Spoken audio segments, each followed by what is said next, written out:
నులక మంచం, పట్టుపరుపు, తలకింద దిండు, మంచం కింద ముత్యాల ముగ్గు, లాలిపాటలు, జోలపాటలు ఇవి వెంకన్న వైభోగానికి నిదర్శనాలు.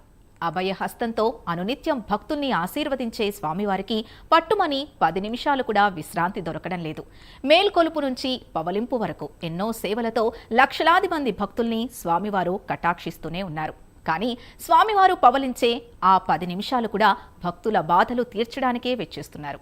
వెంకన్న పవలింపు సేవ ఓ మహాద్భుతం. తిరుమల రాయుడి వైభోగానికి చిహ్నం. తిరుమల శ్రీవారి బ్రహ్మోత్సవాల సందర్భంగా ప్రైమ్ 9 అందిస్తున్న ప్రత్యేక కథనం ఇప్పుడు చూద్దాం.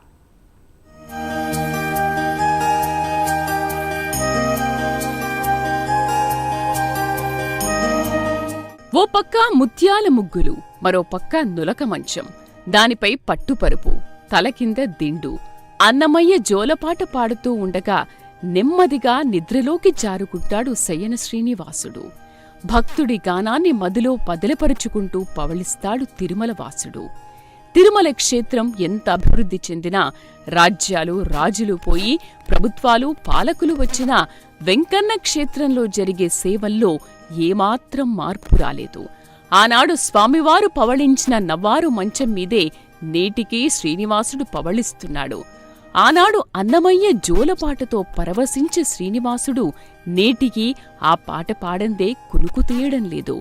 తిరుమల వెంకన్న పవళింపు సేవలోని అద్భుత ఘట్టాలు అన్నీ ఇన్ని కావు.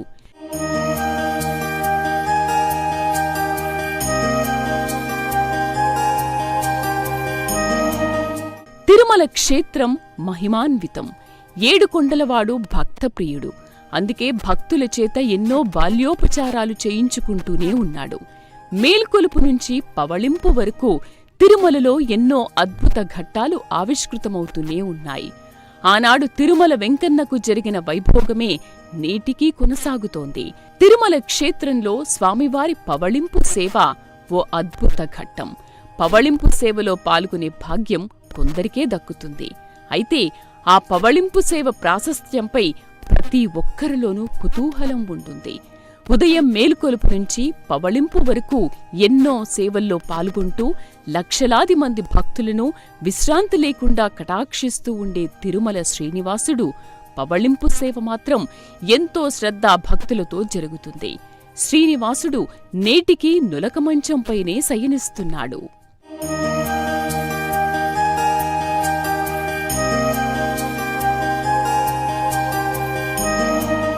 ప్రతిరోజు రాత్రి ఆనంద నిలయంలోని శ్రీ వెంకటేశ్వర స్వామి వారికి ఏకాంత సేవ జరుగుతుంది. దీన్నే పవళింపు సేవ అని కూడా పిలుస్తారు. గర్భాలయంలో శ్రీనివాసుని మూలమూర్తి పాదాల చెంత ఆనుకుని ఉన్న భోగ శ్రీనివాసమూర్తిని కులశేఖరపడి యువతల ఉన్న శయన మండపంలోకి తీసుకొస్తారు. అప్పటికే స్వామివారి అర్చకులు బంగారు పట్టెలతో తయారుచేసిన నవారు మంచాన్ని తీసుకొచ్చి శయన మండపంలో ఉన్న వెండి గొలుసులకు వేళ్లాడదీస్తారు. ఆ తర్వాత వేదమంత్రాలు పఠిస్తూ ఆ నవ్వారు మంచంపై పట్టుపరుపును పరుస్తారు. అనంతరం దక్షిణం వైపున దిండును అలంకరిస్తారు. పట్టుపరుపుతో సిద్ధం చేసిన మంచంపై సుగంధ ద్రవ్యాలు, పరిమళ పుష్పాలను చల్లుతారు. ఆ తర్వాత మంచం చుట్టూ తరిగొండ వెంగమాంబ పేరు మీద ముగ్గుపిండితో ముత్యాల ముగ్గులు వేస్తారు. మంచం ముందు 2 అడుగులు వెండి దీపాలను సన్నిధిగొల్ల వెలిగిస్తారు. అనంతరం భోగ శ్రీనివాసమూర్తిని ఆ పట్టుపరుపుపై పవళింపు చేస్తారు. స్వామివారికి పుష్పాలను అలంకరిస్తారు.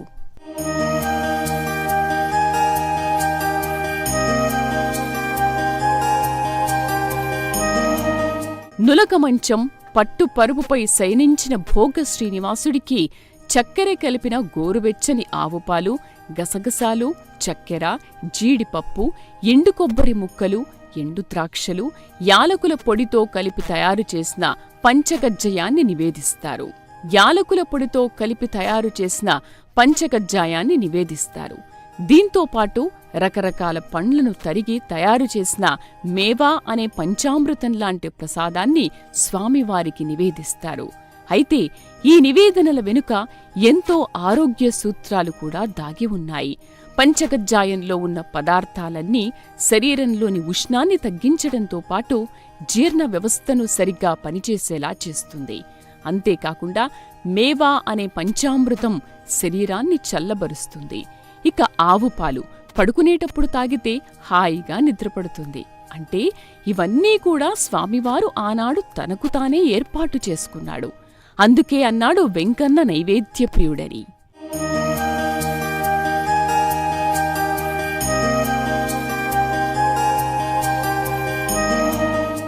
అందుకే అన్నాడు వెంకన్న నైవేద్యప్రియుడని. ఇక నివేదనలో అన్నీ పూర్తయిన తర్వాత మెత్తటి శ్రీచందనం ముద్దలు రెండింటిని తయారు చేస్తారు. వాటిలో ఒక ముద్దను స్వామివారి మూలమూర్తి పాదాలపైన, సగం ముద్దను మంచంపై పవళించి ఉన్న భోగ శ్రీనివాసమూర్తి వక్షస్థలంపైన, 1/4 వంతు మూలమూర్తి వక్షస్థలంపైన ఉన్న శ్రీ మహాలక్ష్మి అమ్మవారికి, మిగిలిన 1/4 వంతు భాగం ముద్దను ఓ పళ్ళెంలో ఉంచుతారు. అయితే ఈ పళ్ళెంలో ఉంచిన శ్రీగంధం ముద్దతో ప్రతి రాత్రి బ్రహ్మాది దేవతలు స్వామివారి క్షేత్రానికొచ్చి పవళించి ఉన్న శ్రీవారిని అర్చిస్తారని ప్రతీతి. అందుకే ఆ పళ్ళెన్ని శ్రీనివాసుని మూలమూర్తి సమక్షంలో పెడతారు.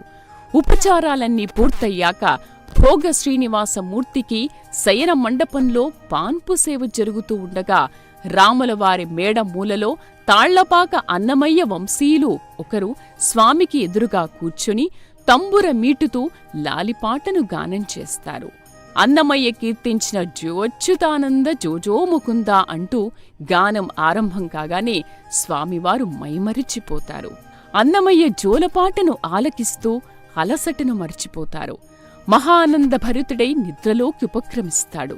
అన్నమయ్య జోలపాట పూర్తయ్యాక పరమభక్తురాలైన తరిగొండ వెంగమాంబ పేరుమీద ముత్యాల హారతిని అంటే కర్పూర హారతిని ఆనంద నిలయం లోపల ఉన్న శ్రీవారి మూలమూర్తికి, ఆ తర్వాత మంచంపై పవళించి ఉన్న భోగమూర్తికి ఇస్తారు. ఈ చివరి హారతి వెలుగుల్లో శ్రీనివాసుని దివ్య తేజస్సు మనోహరంగా నయనానందకరంగా ఉండి మనస్సును ఏదో తెలియని ఆధ్యాత్మిక లోకాల్లో విహరింపచేస్తుంది. ఈ ముత్యాల హారతి అయిన తర్వాత స్వామివారు పవళించినట్టుగా భావిస్తారు.